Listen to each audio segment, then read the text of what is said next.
Sabahın erken saatlerinden beri yol alan büyük ordu, kızgın çölün ortasında kısa bir istirahate çekilmişti. Atlar ve develer salıverilmiş, yaya yürüyenler oldukları yere çökmüştü. Etrafta tek bir yeşil ağaç bile görünmüyordu. Göz alabildiğine uzanan kum sahrası küçük tepelerle yükseliyor, sonra tekrar alçalıyordu. Şubat ayı çıkmak üzereydi.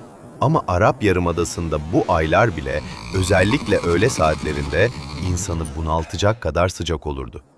Kırbalardan içilen su kan gibi ılıktı. Hiç kimse böyle bir suyu isteyerek içmezdi.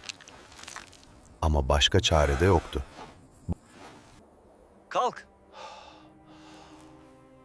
Ey arkadaş, sana diyorum. Bu yol ne zaman bitecek arkadaş?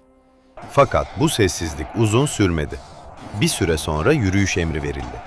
Ordu, arkasında göklere yükselen büyük bir toz bulutu bırakarak Mekke'ye doğru ilerlemeye başladı. Yayılan haberlere göre artık Mekke'ye sadece 2 günlük yol kalmıştı. Ordunun kılavuzu Ebu Rıgal bu akşam Mugammis'e varılacağını söylüyordu. Burası nedir?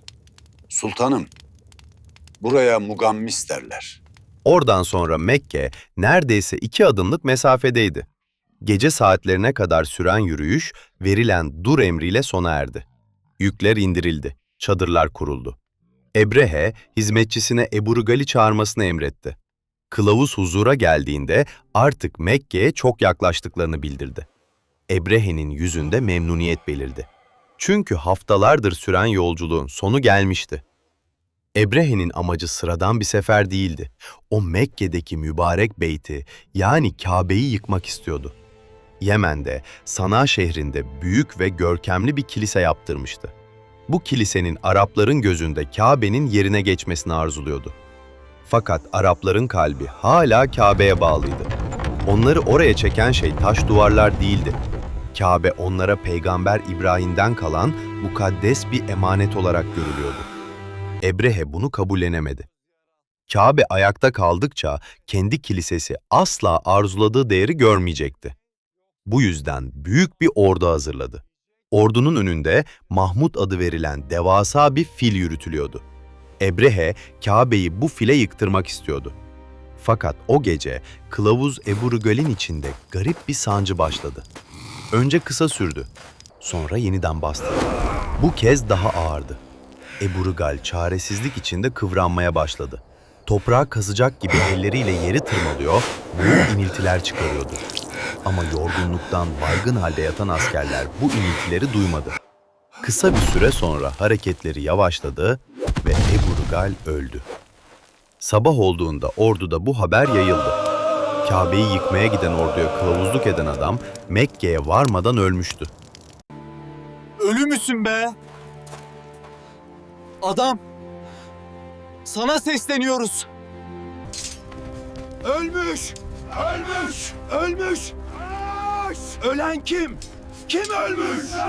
Saçmalama, geç vakitlere kadar benim yanımdaydı. Ama sultanım, yine de ölmüş. Ebrehe bu ölümü fazla önemsemedi. Onun gözünde yolculuk zaten bitmek üzereydi. Mekke artık çok yakındı. Ebrehe daha sonra filin sürücüsü Esved bin Maksud'u çağırdı. Yanına bir süvari birliği verdi ve Mekke tarafına gönderdi. Bu birlik yolda bulduğu develeri sürüp getirdi. Getirilen develerin arasında Mekke reisi Abdülmuttalib'e ait 200 deve de vardı. Mekke halkı Mugammis'te konaklayan büyük orduyu duymuştu. Şehirde büyük bir endişe vardı. İleri gelenler Darun Nedve denilen mecliste Abdülmuttalib'in başkanlığında toplandı. Böyle kalabalık bir orduya karşı savaşmak açıkça ölüm demekti. Abdülmuttalib ordu komutanıyla görüşmek istediğini söyledi. Bu karar doğru bulundu. Bir süre sonra Ebrehe'nin gönderdiği haberci geldi. Mekke reisi kimdir? Görüşmek istiyorum. Yemen hükümdarı Ebrehe seni istiyor. Maksadı nedir? Bizim sizinle savaşmaya niyetimiz yoktur. Buna gücümüz yetmez. O halde hükümdarım seni istiyor. Pekala, gidelim. Ebrehe'nin çadırına alındığında Ebrehe karşısında gördüğü adamdan etkilendi.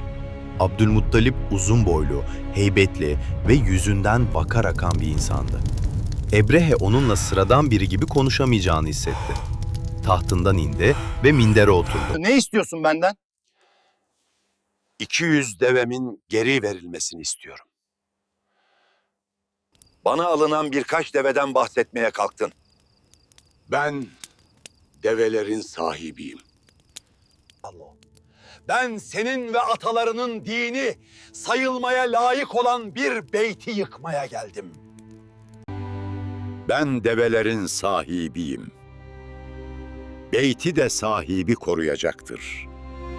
Asa, hiçbir kimse beni bu kararımdan döndüremeyecektir.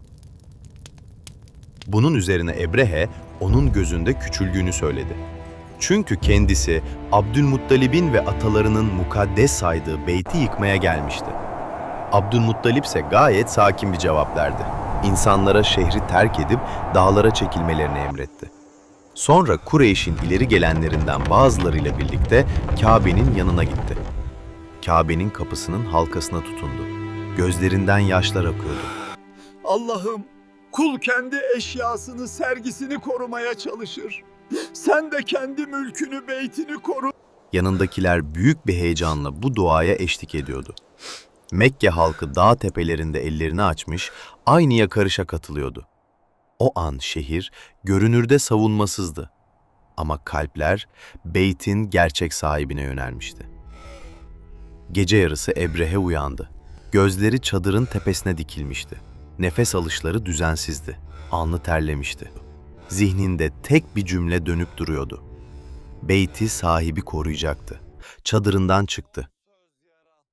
Ebrehe'nin gözleri 10 binlerce kişilik ordusunun üzerinde dolaştı. Son sözü Ebrehe mi yoksa beytin sahibi mi söyleyecek? Göreceğiz. Bu büyük kuvvet yalnızca onun emriyle hareket ediyordu. Ona göre bu orduyla sadece Kabe'yi değil, bütün Mekke'yi yıkmak bile zor değildi. Bütün Arap diyarını dize getirebileceğini düşünüyordu. Peki o mu? Yoksa benim kilisem mi daha büyük? Sizinki daha büyük sultanım. İşte bu büyük yürüyüş yalnızca bir ordunun Mekke'ye yaklaşması değildi. Bu, kibirle teslimiyetin karşı karşıya geldiği bir andı. Bir tarafta filler, askerler, kılıçlar ve güç vardı. Diğer taraftaysa bir kulun Rabbine güvenen kalbi. Ebrehe ordusuna güveniyordu. Abdülmuttalip ise beytin sahibine. Ve bazen tarihin yönünü değiştiren şey kalabalık ordular değil, bir insanın en çaresiz anda bile Allah'a duyduğu sarsılmaz teslimiyettir. Allah'ım, kul kendi eşyasını, sergisini korumaya çalışır. Sen de kendi mülkünü, beytini koru.